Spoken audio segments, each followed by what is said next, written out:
యేసు నామములో మరొకసారి అందరికీ వందనాలు. దేవుని బిడ్డలారా, కొన్ని నిమిషాలు ఈ వాక్యాన్ని మనం ధ్యానించుదాం. ఈ 14వ కీర్తనలో దేవుడు లేడని బుద్ధిహీనులు తమ హృదయంలో అనుకుంటారట.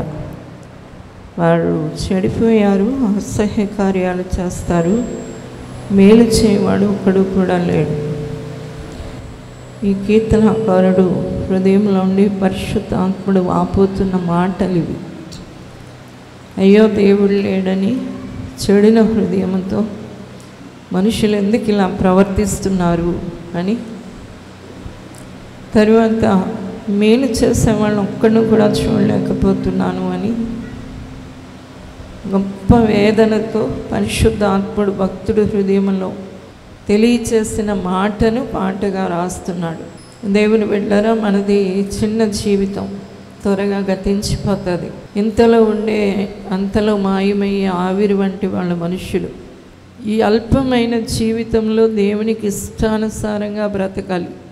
తమను సృష్టించిన సృష్టికర్త మన జీవితాలను నడిపిస్తున్నాడని గుర్తించి ఆయనకు అనుకూలంగా ప్రీతికరంగా ఈ చిన్న బ్రతుకుని సాగించే వాళ్ళు ధన్యులు.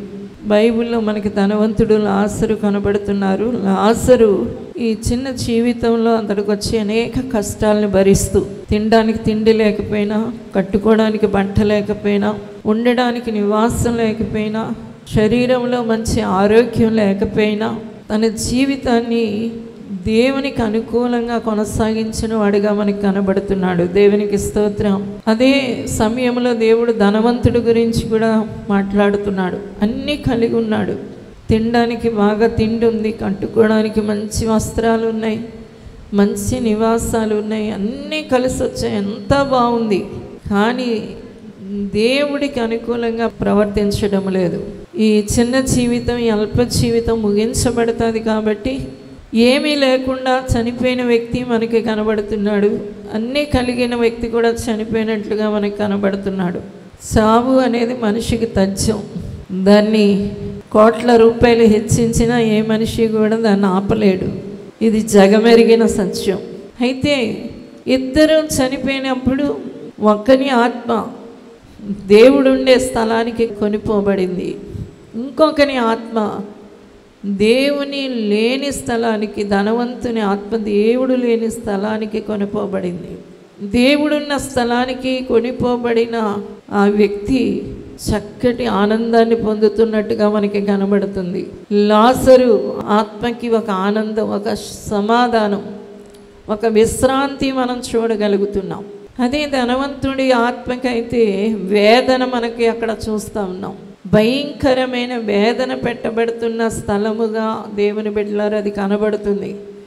ఎంతగా తప్పిస్తున్నాడు అంటే కేకలేస్తున్నాడు, అరుస్తున్నాడు. ఏదైనా తనకి సహాయం దొరుకుతుందేమో అక్కడ ఎదురు చూస్తున్నాడు. కానీ అలాంటి అవకాశం లేని స్థలముగా మనకు అక్కడ కనబడుతూ ఉంది. అందుకనే ఈ కీర్తనాకారుడు అంటున్నాడు, ఎందుకు దేవుడు లేడని, ఇంత చెడుతనంలో, దుర్మార్గంలో ఎందుకు ఇష్టానుసారంగా బ్రతుకుతావని మాట్లాడుతూ ఇక్కడ చెబుతున్నాడు, మేలు చేయవాడు ఒకడును కూడా లేడు. అంటే దేవుడు మనుషుల్లోండి ఏది ఆశిస్తున్నాడు? తాను సృష్టించుకున్న నరుల నుండి దేవుడు ఏం కోరుకుంటున్నాడు? తన రూపంలో, తన పోలికలో, తన జీవం పోసి కొనుక్కున్న ఈ మానవాళిని, సృష్టించుకున్న ఈ మానవాళిని, నిర్మించుకున్న ఈ మానవాళి నుండి దేవుడు దేనిని ఆశపడుతున్నాడు అంటే, ఈ కీర్తనాకారుడు అంటున్నాడు, మేలు చేసేవాళ్ళు కావాలి. దేవునికి స్తోత్రం, హల్లెలూయా.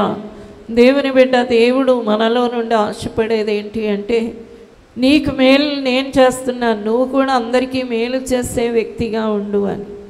మేలు చేయడం అంటే మన దగ్గర నుండి తీసుకెళ్ళిన కొంత ధనం తీసి ఇతరులకు ఇచ్చేయడం కాదు. మేలు అంటే ఒక వ్యక్తి నాశనం అయిపోకుండా తప్పించడమే. అందుకని యూదా పత్రికలో ఉంది, అగ్గిలోండి లాగినట్టు నువ్వు కొందరిని రక్షించాలి. ఎందులోండి లాగినట్టట? అగ్గిలోండి లాగినట్టు. ఒక వ్యక్తిని అగ్గిలో అలాగే వదిలేస్తే ఏమైపోతాడు? మాడి మస్సైపోతాడు. అలా మాడి మస్సైపోతున్న వ్యక్తిని నువ్వు పైకి లాగాలి, తీయాలి. కొందరినైనా నువ్వు బయటికి తీయని దేవుడు సెలవిస్తున్నాడు. అందుకని యూదా పత్రిక చివరిలో ఉంటుంది, ప్రకటన గ్రంథంలో అంత్యకాలంలో లోకానికి జరిగే సంభవాలకి ముందుగా సంఘానికి దేవుడు ఏర్పాటు చేసుకున్న బిడ్డలకి జరిగే సంఘటన ముందుగా రాయబడిన పత్రికే యూదా పత్రిక. చూడండి, యూదా పత్రికలో వచనం చెప్తాడు. ఎంత అద్భుతకరమైన వచనము! యూదా పత్రిక ఒకే అధ్యాయం ఉంటుంది. అక్కడ 22వ వచనాన్ని చదువుదాం. సందేహపడు వారి మీద కనికరము చూపుడి, అగ్నిలో నుండి లాగినట్టు కొందరిని రక్షించుడి. అగ్నిలో నుండి లాగినట్టు కొందరిని రక్షించండి. లోకానికి నువ్వు ఆ ఉపకారం చేయవలసి ఉంది. దేవుడు అలాంటి వారి కొరకు ఎదురు చూస్తున్నాడు. లోకంలో మేలు చేసేవాళ్ళు ఎవరూ లేరు. దేవుడికి ఒక్కడైనా కనబడడం లేదట. ఒక దేవుని బిడ్డగా మనకి లోకానికి మేలు చేయండి, మేలు చేయండి అని దేవుడు పిలుపునిస్తున్నాడు. అందుకని అంటున్నాడు, అగ్గిలోండి లాగినట్టు కొందరినైనా మీరేం చేయాలి? రక్షించాలి. దేవునికి స్తోత్రం, హల్లెలూయా. ఈరోజు మనం చూసిన ముఖాన్ని రేపు చూడలేమేమో. ఈరోజు మనం విన్న గొంతు మాటని మనం రేపు వినలేమేమో. ఎందుకంటే వాళ్ళు నిలబడింది అగ్ని. అందులోండి రక్షించడానికి అనే మేలుని మనం చేయడానికి కొంత ప్రయాసపడాలి దేవుని బిడ్డలుగా. సోమవారం నుండి శనివారం వరకు నేనేం చేశాను అని మీకు మీరే ఆత్మ పరిశీలన చేసుకోవాలి. ఎవరికైనా మేలు చేశానా? మంచివాడైన యేసు గురించి నేను ఎవరికైనా చెప్పానా? మంచివాడైన యేసుని ఎవరికైనా నేను పరిచయం చేస్తానా? ఆయన గురించి నా నోరుప్పి ఎవరో ఒకరికి ఒక మాట అయినా పలికేనా అని మిమ్మల్ని మీరే పరిశీలించుకోండి. లేదు అని జవాబు వస్తే మిమ్మల్ని గూర్చి దేవుడు అయ్యో అని వాపోతున్నాడు అని గ్రహించండి. అగ్గిలోండి లాగినట్టు కొందరు లాగబడినట్లుగా, కొందరు రక్షణ పొందినట్లుగా ప్రతి వారు కూడా యేసుని ఇతరులకు అందించే విషయంలో తప్పకుండా పని కలిగి ఉండాలి. దేవునికి స్తోత్రం. నేను యేసుని ప్రకటిస్తున్నానండి, డబ్బు వేయక్కర్లేదు, పెద్ద పెద్ద మైకులు పెట్టక్కర్లేదు, 10 మంది కలిసి కేకలు వేయక్కర్లేదు. నీ పక్కన నిలబడిన వ్యక్తికి నెమ్మదిగా సోదరుడా అని భుజం మీద చేయి పెట్టి, సహోదరి అని భుజం మీద చేయి పెట్టి 2 మాటలు పలకగలిగితే వాళ్ళకి కొండంత మేలు చేసినట్లు. నీ ఉపకారాన్ని ఎప్పుడు కూడా మర్చిపోరు. ఈరోజు నువ్వు చెప్పే ఒక్క మాట, నువ్వు పలికిన ఒక్క మాట మంచివాడైనా రక్షకుడైనా వాళ్ళ నరకములోండి తప్పించే, పాతాళము నుండి తప్పించే, అగ్గిలోండి తప్పించే యేసు గురించిన ఒక్క మాట నీ నోటితో పలుకుతే లోకానికి మీరు గొప్ప మేలు చేసిన వాళ్ళు అవుతారు. దేవునికి స్తోత్రం. ఈరోజు పెట్టిన చీర 1 నెలలో చిరిగిపోతుందేమో. నువ్వు పెట్టిన అన్నం, ఈ పూట తిన్న అన్నం 2వ పూటకి కడుపు ఖాళీ అయిపోతుందేమో. గొప్ప మేలు ఏదైనా ఉంది అంటే ఆ మేలులు కూడా చేయాలి. ఆకలితో ఉన్న వాళ్ళకి అన్నం పెట్టడం విషయంలో, బట్టలు లేని వాళ్ళకి బట్టలు ఇవ్వడం విషయంలో ఈ మేలుతోనే సరిపెట్టుకోకు. గొప్ప మేలు ఏదైనా ఉంది అంటే యేసుని వాళ్ళకి అందచేయగలిగితే దేవుని బిడ్డలారా వాళ్ళు అనిచ్చాగ్ని నుండి తప్పింపబడగలుగుతారు. దేవునికి స్తోత్రం. కాబట్టి ఇది ఎవరో ఒకళ్ళ పనికి, ఇద్దరి పని కాదు. నువ్వు మేలు చేసేవాడువా? మేలు చేసేవాళ్ళ లిస్టులో ఉన్నావా? మేలు చేయడం లేదు అంటే నువ్వు కీడు చేస్తున్నావు లోకానికి అని.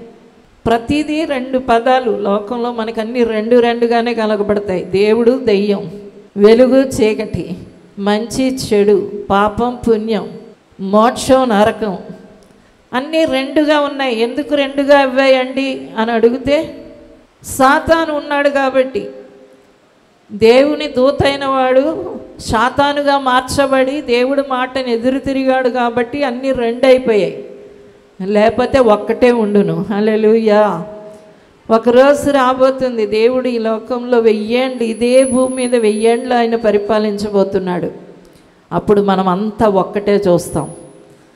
హల్లెలూయా. ఎందుకంటే అప్పుడు దేవుని నోటి ఊపిరి వల్ల సాతాను 1000 సంవత్సరాలు బంధించబడతాడు. ఆ 1000 ఏండ్లు కూడా సాతాను ఉండడు కాబట్టి మనకన్నీ ఒకటిగానే కనబడతాయి. ఇప్పుడు ఎక్కడ చూసినా 2 కనబడతా ఉంటాయి. ఈ రెండిట్లో మనము ఇప్పుడు నేను మేలు చేయడం లేదండి, నేను ఎవరికి యేసయ్య గురించి చెప్పడం లేదండి, ఏదో నేను దేవుడిని నమ్ముకున్నాను అనుకున్నావు అంటే నువ్వు లోకానికి ఎంతో కీడు కలుగజేస్తున్నావు అని, లోకానికి నువ్వు ఎంతో నష్టాన్ని కలుగజేస్తున్నావు అని అర్థం, లోకానికి నువ్వు ఎంతో కష్టాన్ని కలుగజేస్తున్నావు అని అర్థం. కాబట్టి ప్రతి వాళ్ళు కూడా లోకానికి నేను మేలు చేస్తాను, నా తోటి వారికి ప్రేమగల యేసయ్యను అందిస్తాను, కృపగల యేసయ్యను అందిస్తాను, క్షమించే యేసయ్యను అందిస్తాను, హక్కున చేర్చుకునే యేసయ్యను అందిస్తాను, నరకం నుండి తప్పించే యేసయ్యను అందిస్తాననే నిర్ణయానికి మీరు రాగలిగితే దేవుని బిడ్డగా నువ్వు లోకానికి మేలు చేసిన వ్యక్తివై ఉన్నావు. తరువాత చూడండి 14వ కీర్తనలో ఎంత అద్భుతమైన మాటలు రాయబడ్డాయి అంటే, వివేకం కలిగి దేవుని వెతుకువారు కలరేమో అని యెహోవా ఆకాశం నుండి నరులను పరిశీలించను. మేలు చేయవాడు ఒక్కడు కూడా లేడు అని చెప్పిన తరువాత దేవుడు ఏ మాట పలుకుతున్నాడు? వివేకం కలిగి దేవుణ్ణి వెతుకువారు ఒకరైనా ఉన్నారేమోనని దేవుడు ఏం చేస్తున్నాడట? కనిపెడుతున్నాడంట. అంటే మేలేంటో ఇప్పుడు మనకి అర్థమైందా లేదా? మనకి దేవుడు కొంత బుర్ర పెట్టాడు, మనకి కొంత వివేకం కలిగజేశాడు, అందుకని మనం దేవునిలోనికి వచ్చాం. అందరూ ఆ వివేకాన్ని పొందినట్లు, ఆ జ్ఞానాన్ని పొందినట్లు వాళ్ళతో మాట్లాడే మనుషులం మనమే మనమే మనమే. దేవునికి స్తోత్రం. కాబట్టి ఈ దేవుని బిడ్డ ఎవ్వరూ ఖాళీగా కూర్చోవద్దు, సోమరాళ్ళుగా ఉండద్దు. నేను నా కుటుంబం కొరకు ఎంత కష్టపడతానో తెలుసా అండి మీకు? నేను ఇల్లు కట్టుకోవడం కోసం ఎంత కష్టపడ్డానో తెలుసా అండి? నా కుటుంబాన్ని పోషించడానికి ఎంత కష్టపడ్డాను. అవును, ఈ లోకంలో నువ్వు బాగా ఉండడానికి కష్టపడ్డావు, కానీ ఈ లోకంలో ఉన్నవన్నీ ఒకరోజు విడిచి వెళ్ళిపోతావు. నీ కష్టం ఇంకొకటి కూడా ఉండాలి, అది దేవుని కొరకు ఇతరులకి అందించడానికైన కష్టం కలిగి ఉండాలి. హల్లెలూయా. దేవుణ్ణి ఇతరులకు అందించడానికైనా కష్టాన్ని కలిగించాలి. కొందరు విశ్వాస విషయంలో ఎంత మోమాట పడతారో, దేవుడి గురించి చెప్తే వాళ్ళు ఏమనుకుంటారు? దగ్గర బంధువులే, స్నేహితుడే, నీ తోటి ఉద్యోగే, నీ తోటి వ్యాపారస్తుడే. ఈ మాట నేను ఎప్పుడు వాళ్ళ దగ్గర అన్నండి, ఎందుకంటే మోమాటం. విశ్వాస విషయంలో ఏంటంట? మోమాటం. విశ్వాస విషయంలో నువ్వు మోమాట పడితే ఎంత కీడు వాళ్ళకి కలుగజేస్తున్నావు, ఎంత నష్టాన్ని కలుగజేస్తున్నావు నువ్వు. కాబట్టి దేవుని బిడ్డలారా, నీ విశ్వాస విషయంలో ఎక్కడా కూడా మొహమాట ఉండకూడదు. నేను యేసుని నమ్ముకున్నాను. దేవునికి స్తోత్రం. మొద్దుకైని అందరూ అడుగుతున్నారు, ఏమయ్యా హామాను వస్తుంటే దండాలు పెడుతున్నాం మేము, నువ్వెందుకు దండం పెట్టవు? అతను ఎలాంటాడో నీకు తెలుసా? నిన్ను జైల్లో పాడేస్తాడు, లేకపోతే నిన్ను ఉరి తీసి చంపేస్తాడు. అలాంటి గొప్పోడు అతను. అతను ఏమంటే రాజుగారు అదే. అప్పుడు అంటున్నాడు, నేను యూదుడును, ఆ పని చెయ్యజాలను. హల్లెలూయా.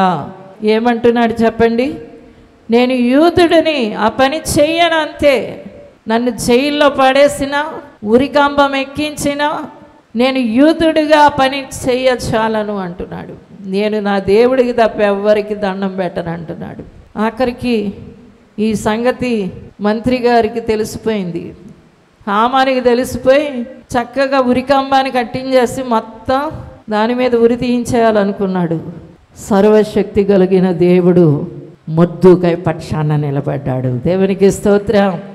ఏ ఉరికంబం మీద అతన్ని ఉరి తీయించాలి అనుకున్నాడో అదే ఉరికంబం మీద అతను, అతని బిడ్డలు, కుటుంబం ఉరి తీయబడ్డారు. దేవుని బిడ్డలతో పెట్టుకుంటే అలాగే ఉంటుంది. దేవుడు మన పక్షాన ఉన్నాడు. దేవునికి స్తోత్రం. కాబట్టి దేవుని బిడ్డలారా, విశ్వాస విషయంలో మోమాట పడకండి. నీ అధికారికి కూడా నువ్వు చెప్పడానికి ధైర్యాన్ని కలిగి ఉండాలి. అపోస్తలుడైన పౌలు సేవ చాలా ఉన్నతమైన సేవ. రాజులందరికీ సువార్తను అందించేస్తాడు అంతే.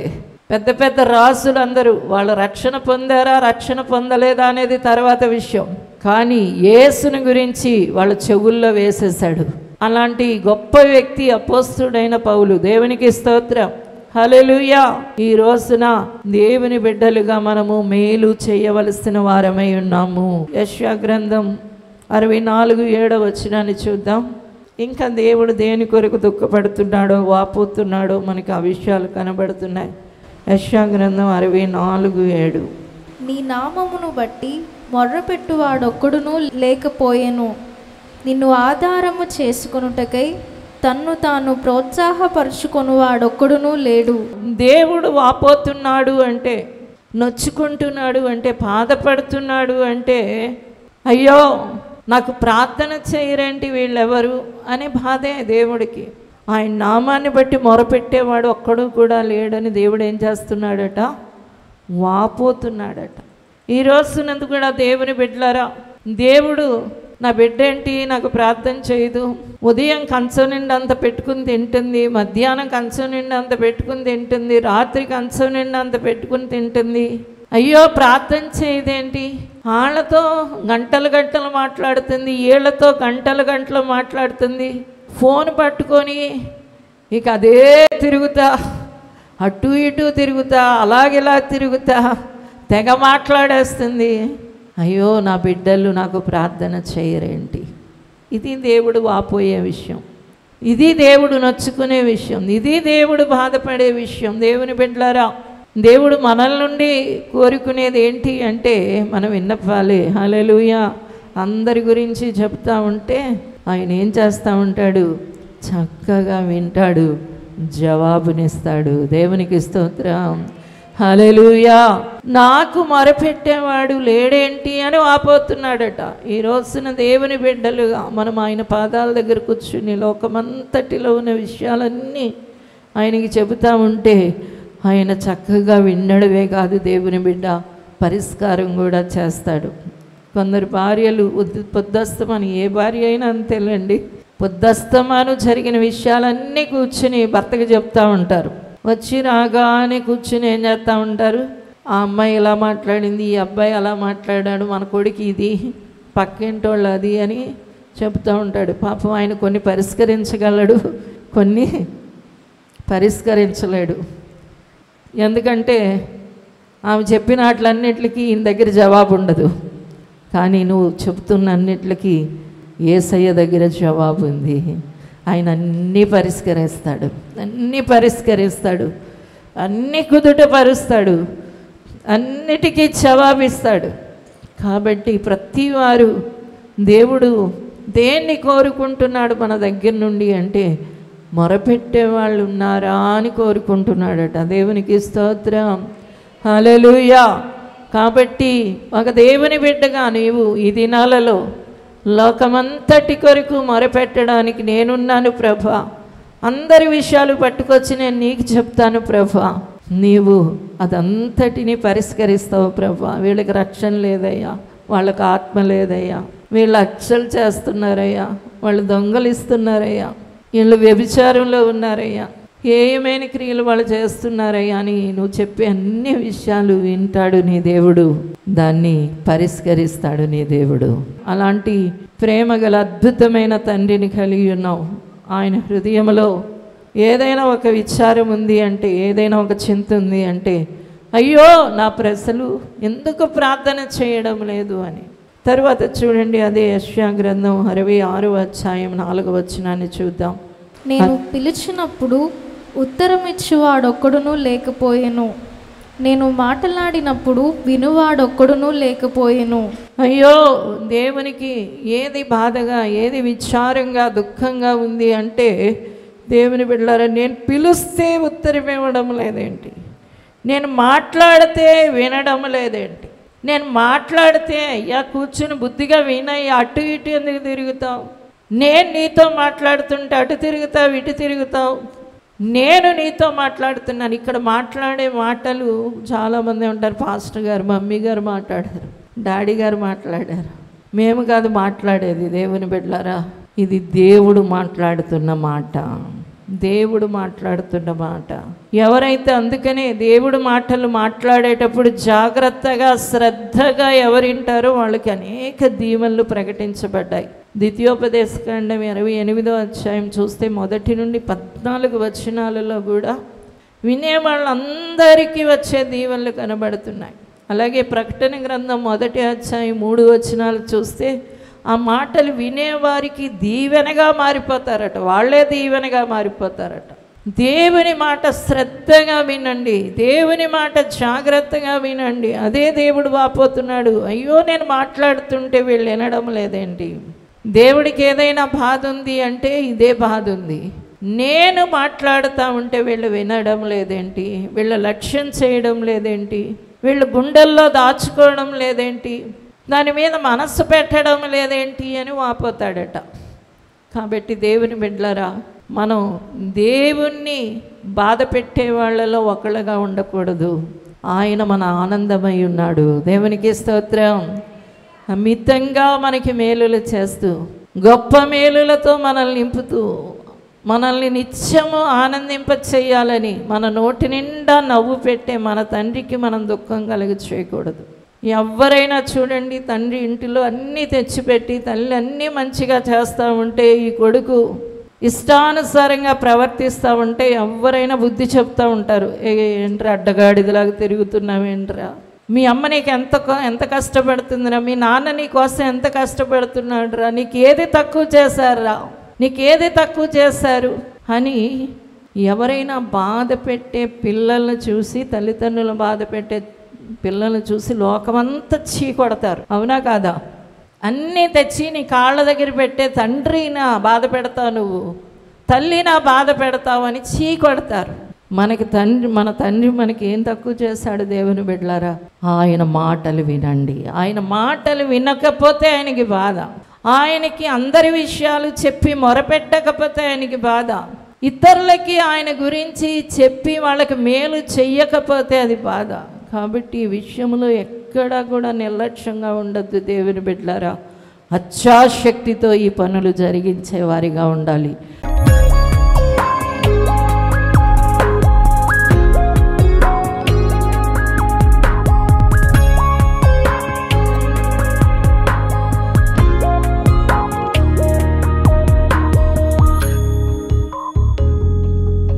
చేతులు పైకెత్తండి, ప్రార్థన చేద్దాం. పరిశుద్ధమైన తండ్రి, కృపగల దేవానికి వందనాలు చెల్లిస్తున్నాం. మీరు దయగల రక్షకులై ఉన్నందుకు వందనాలు తండ్రి. మహానుభావుడవు తండ్రి, నీకు వందనాలు ప్రభా. ఈ అల్పులను కోరుకున్నావు ప్రభా, రక్తమంతా పోసి కడుక్కున్నావు తండ్రి, రక్తమంతా పోసుకుని కడుక్కున్నావు. నలగొట్టబడ్డావు నాన్న, వేదన పడ్డావు నాన్న, మా కొరకు కన్నీరు కాచావు నాన్న, మా శిక్షను వేసుకుని నలిగిపోయావు నాన్న.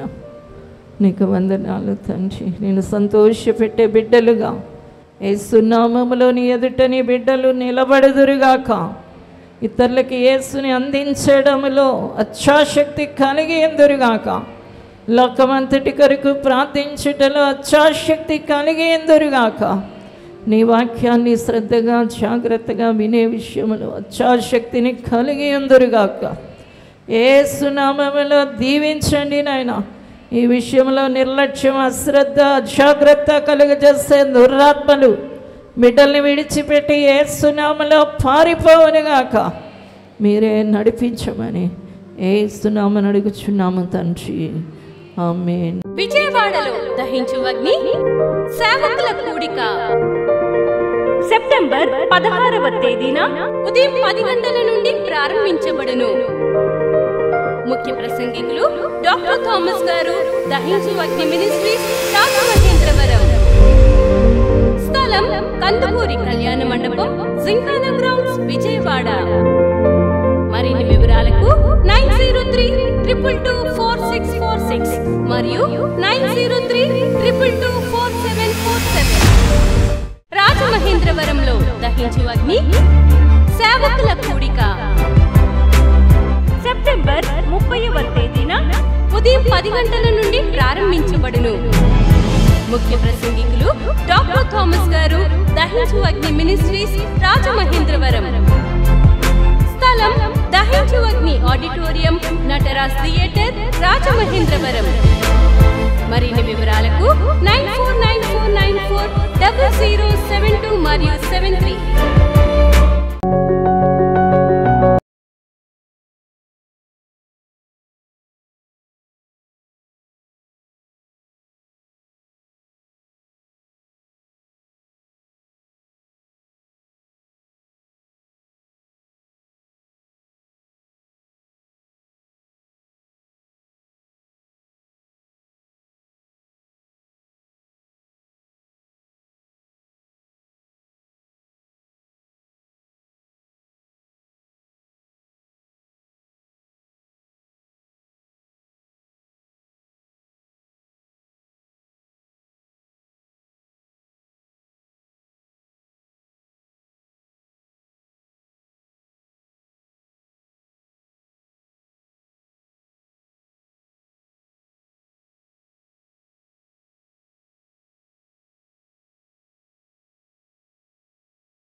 0072 మరియు 73. ఇది కుటుంబ ఆశీర్వాద కూడిక. ఇక్కడ మేము మా కుటుంబాలను కట్టుకున్నాం. మరి మీరు? అయితే ప్రతి శుక్రవారం రాజమహేంద్రవరంలో జరిగే ఈ కుటుంబ ఆశీర్వాద కూడికలో పాల్గొనండి. ఈ కూడిక జరుగు స్థలం దహించు అగ్ని ఆడిటోరియం, నటరాజ్ థియేటర్, రాజమహేంద్రవరం. సికింద్రాబాద్ లో దహించు అగ్ని అద్భుత అసాధారణ కూడిక ప్రతి శనివారం సాయంత్రం 5 గంటల నుండి ప్రారంభించబడును. స్థలం SPG church ground, alpha hotel వెనుక, సికింద్రాబాద్. మరిన్ని వివరాలకు 9494940074 మరియు 75. రాజమహేంద్రవరంలో దహించు అగ్ని అభిషేక ఆదివారపు ఆరాధన ఇప్పుడు ప్రతి ఆదివారం ఉదయం 9:30 నుండి ప్రారంభించబడును. తప్పక పాలు పొందండి, దైవిక ఆశీర్వాదం పొందండి. స్థలం దహించు అగ్ని ఆడిటోరియం, నటరాజ్ థియేటర్, రాజమహేంద్రవరం. మీ ప్రార్థన అవసరతలకు 9494940072 మరియు 73. ఈ టీవీ కార్యక్రమాన్ని చూసి ఆశీర్వదించబడినట్లయితే దహించు అగ్ని టీవీ పరిచర్యకు మరియు బ్లెస్సింగ్ ల్యాండ్ కు సహకరించండి.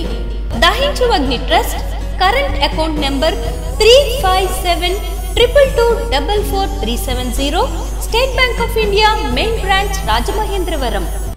My address doctor Thomas Dahinchu Agni ministries, తుమ్మలోవా, Rajamahendravaram.